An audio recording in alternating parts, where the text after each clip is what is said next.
नमस्कार दोस्तों, मैं टेक्निकल स्टडी गुरु पे आपका स्वागत करता हूँ। आज मैं आपके लिए एक छोटा सा फैक्ट लाए हैं। अगर ये फैक्ट आपको थोड़ा सा अच्छा लगे या मेरा एक छोटा सा प्रयास है आप लोगों के लिए, तो इस वीडियो को आप लाइक करें, कमेंट्स करें, शेयर करें, इस चैनल को सब्सक्राइब करें। तो शुरू करते हैं दोस्तों। भारत में अंग्रेजों की स्थापना का कारण क्या था? ये हम केवल 5 मिनट में हम ये वीडियो समाप्त करेंगे और एक छोटा सा प्रयास है हमारे आप लोगों के लिए। तो भारत में अंग्रेजों की स्थापना मतलब इसका रीज़न क्या था, और सोने की चिड़िया भारत को क्यों कहा जाता था? पुराने समय में सोने की चिड़िया भारत, कभी सुना भी होगा आप लोगों ने कि सोने की चिड़िया इंडिया को कहा जाता था, यानी इंडियन गोल्डन बर्ड क्यों कहा जाता था? तो उस समय में ऐसा रीज़न, मुख्य कारण यही था कि पूरे विश्व में, आधी दुनिया में भारत का व्यापार फैला हुआ था। यहाँ के हाथ से बनी कोई भी वस्तुएं जैसे सूती हैं, रेशमी हैं, कपड़े हैं, पूरे संसार में प्रसिद्ध थे। यहाँ के अगर खास तौर पे विशेष तौर पे अगर देखा जाए तो यूरोप में काली मिर्च, जो भारत में काली मिर्च उगाई जाती थी, काली मिर्च की डिमांड होती थी, इलायची की डिमांड की भारी डिमांड बढ़ी थी, डील पे चलती थी। भारत के व्यापारी भारत का सामान यूरोप ले जाते थे और वहाँ वहाँ का जो सामान होता था वो भारत लाते थे। भारत का सुंदर सॉरी सुंदर सामान्य यूरोप के बाजारों में महंगे दामों पर बिकता था।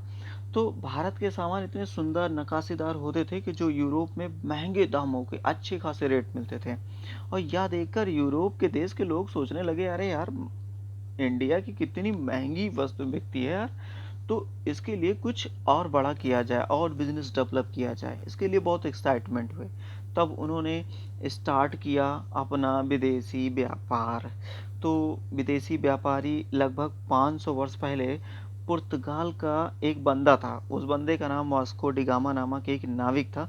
वो जो समुद्री यात्रा, पहले जल यात्रा, लैंड यात्रा इसी तरीके से होती थी।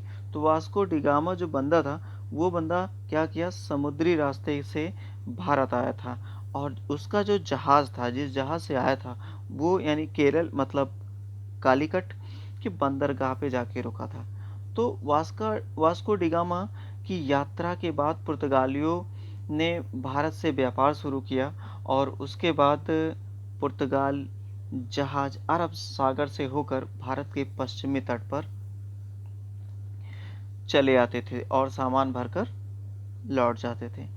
तो ये सब प्रक्रिया होती थी कि जैसे लगता था कि इंडिया में मान लो कि हीरा भरा हुआ है और वहाँ लोग ढोइया लगाए हैं। तो इस तरीके से हाल था।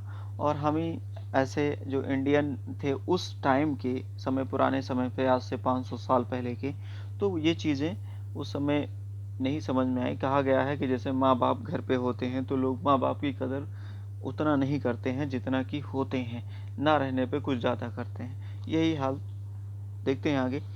तो वह भारतीय सामान सस्ता खरीदते थे और उचित दामों पे ले जाके यूरोप के बाज़ारों में बेच देते थे। और कम ही समय में इतनी ज़्यादा डिमांड होती थी, कम ही समय में इतनी ज़्यादा डिमांड होती थी कि इंडिया का जो जितना भी सारा सामान होता था बिक जाता था और पुर्तगाल वाले माला माल हो जाते थे। तो पुर्तगालियों को ये सब देखकर बाकी यूरोप के देशों को भी मन बदला भाई, कैसा है कि व्यापार करना बड़ा अच्छा व्यापार है भाई, good business, very good, let's start now. तो ये चीज़ें व्यापार करने में उनका मन ललचा गया, राल टपकने लगी। तो ईस्ट इंडिया कंपनी की किस तरीके से यहाँ पे स्थापना हुई?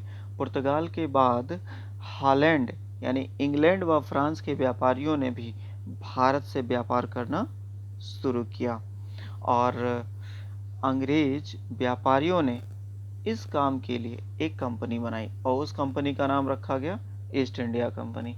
कहा बंदा, इंडिया में एक कंपनी डालो और उसका ईस्ट इंडिया कंपनी के नाम रखो। अब भारत में ईस्ट इंडिया कंपनी ने 16वीं शताब्दी में व्यापार करना स्टार्ट कर दिया। बताइए कितना फास्ट डिलीवरी काम हुआ होगा।